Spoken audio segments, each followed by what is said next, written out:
मैं अर्ज कर रहा सा बाबा जी दायम इकबाल दायम दसते ने कि जदों पाक मुहम्मद मुस्तफा यसरफ पहुंचे तो यसरफ का नाम रखा मदीना। मस्जिद भी नहीं रखी, रोजाना नमाज वास्ते जाते ने। एक गली दे विचों गुजर होंदी है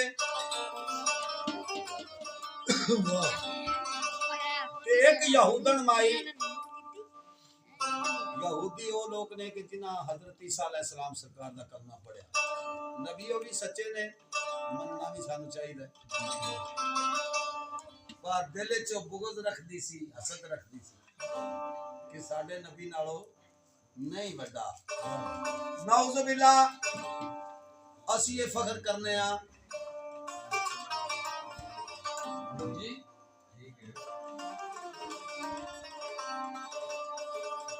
असी ये फख्र करने आ कि कुल नबियां दे सरदार कुल अंबिया दे सरदार पाक मुहम्मद अव्वल भी हो ते आखिर भी हो। ते जदों यसरफ दा नाम मदीना रखया, मस्जिद दी नहीं रखी, रोजाना नमाज वास्ते जांदे ने। एक गली दे विचों गुजर हुंदा है ते ओ माई केड़ा काम करदी है, सारा कूड़ा घर दा हूंज के रख लैंदी है। जदों हजूर नबी करीम सल्लल्लाहु अलैहि वसल्लम उथों लंघदे ने ते कूड़ा पाक नबी ते सिट। एक दिन कूड़ा सिटण वास्ते नहीं आउंदी ते हजूर गली विच खलो के लोकां कोलों पुछदे ने बाबा जी दायम इकबाल दायम की लिखदे ने? हां बेटा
ਸੀ ਸ਼ਰਮ ਦੇ ਵਿੱਚ ਦਰਿਆ ਡੁੱਬੀ ਹੱਥ ਚੁੰਮਦੀ ਸੀਸ ਨਾ ਮਾਈ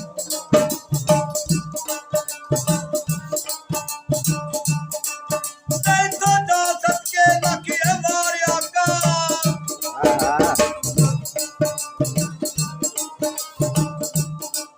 ਤੈਥੋਂ ਜਾ ਸਕੇ ਲਖ ਮੈਂ ਮਾਰਿਆ ਕਾ ਦੀਨ ਦੁਨੀ ਜਗਾ ਜਗਦਾ ਮਾਈ ਆਹ ਨੂੰ ਤਵਾ ਕੀਤੀ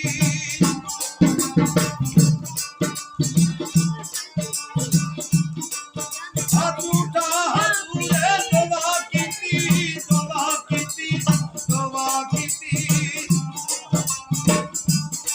ਮੈਂ ਜੰਤੀ ਮੌਤ ਮਨਾ ਮਾਈ ਜੀਵਾ ਬਾਤ ਹੀ ਸਰਕਾਰ ਚਲੇ